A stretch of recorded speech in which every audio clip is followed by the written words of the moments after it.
ಹುಣ್ಣಿಮೆಯಂದು ಹಿರೇಮಠ ಸಂಸ್ಥಾನದ ಒಂದು ಅಡಿಯಲ್ಲಿ ಆಶ್ರಯದಲ್ಲಿ ಶರಣರ ವಚನ ಚಿಂತನ, ಶರಣರ ಕುರಿತು ಒಂದು ಸತ್ಸಂಗ ಇಲ್ಲಿ ಪ್ರತಿ ತಿಂಗಳ 2 ಕಾರ್ಯಕ್ರಮ ಅವ್ಯಾಹತವಾಗಿ ಸಾಂಗವಾಗಿ ಸುಸೂತ್ರವಾಗಿ ಪೂಜ್ಯರ ಒಂದು ಮಾರ್ಗದಲ್ಲಿ ನಡೆದುಕೊಂಡು ಬರ್ತಾ ಇವೆ. ಇದಲ್ಲದೆ ಅನೇಕ ಕಾರ್ಯಕ್ರಮಗಳು ಪೂಜ್ಯರು ಮಾಡ್ತಾ ಇದ್ದಾರೆ.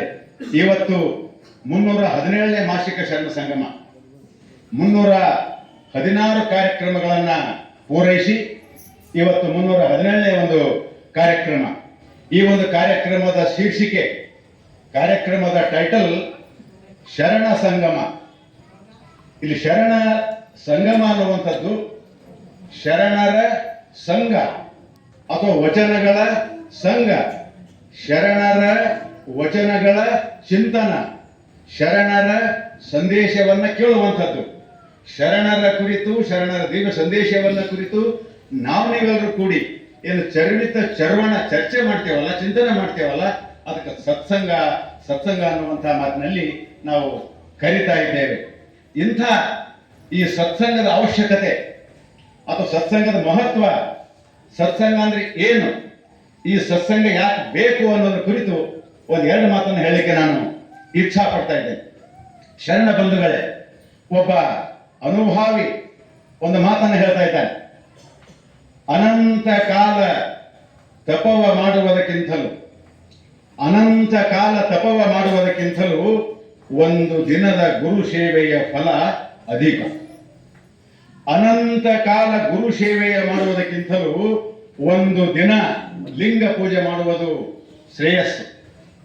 ಅನಂತ ಕಾಲ ಲಿಂಗ ಪೂಜೆ ಮಾಡುವುದಕ್ಕಿಂತ ಅನಂತ ಕಾಲ ಲಿಂಗ ಪೂಜೆಯ ಮಾಡುವುದರಿಂದ ಬರುವಂತಹ ಫಲಕ್ಕಿಂತಲೂ ಒಂದು ದಿನದ ಜಂಗಮ ಸೇವೆಯ ಫಲ ಹೆಚ್ಚು.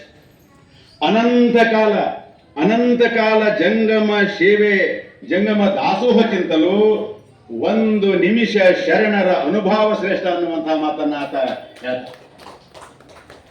ಎಷ್ಟು ಸತ್ಸಂಗಕ್ಕೆ ಮಹತ್ವ ಅದ ಅನ್ನೋದನ್ನ ನಾವು ತಿಳ್ಕೊಳ್ತಾ ಇದ್ದೀವಿ, ಅರ್ಥ ಮಾಡ್ಕೊಳ್ತಾ ಇದ್ದೀವಿ. ನಮ್ಮ ಮಡಿವಾಳಯ್ಯ ಸಾಲಿಯವರು ವೇದಿಕೆಗೆ ಆಗಮಿಸಿದ್ದಾರೆ. ಅವರಿಗೆ ಚಪ್ಪಾಳೆ ಮುಖಾಂತರ ನಾವೆಲ್ಲರೂ ಸ್ವಾಗತಿಸ್ತಾ ಇದ್ದೇವೆ. ದಯವಿಟ್ಟು ಬರಬೇಕು ಮಡಿವಾಳಯ್ಯ.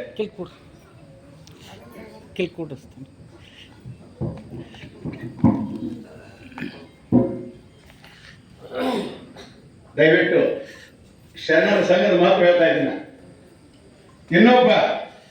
ಒಬ್ಬ ಹಿಂದಿ ಕವಿ ಒಂದು ಮಾತಾಡ, ಸೌ ಕಾಮ್ छोड़कर नहाना ये, सौ काम छोड़कर नहाना चाहिए, 1000 काम छोड़कर खाना चाहिए, 1000 काम छोड़कर खाना चाहिए, लाख काम छोड़कर सत्संग करना चाहिए ಅನ್ನುವಂತಹ ಮಾತನ್ನ ನಾವು ಎಷ್ಟು ಸತ್ಸಂಗದ ಮಹತ್ವ ಅದ. 1000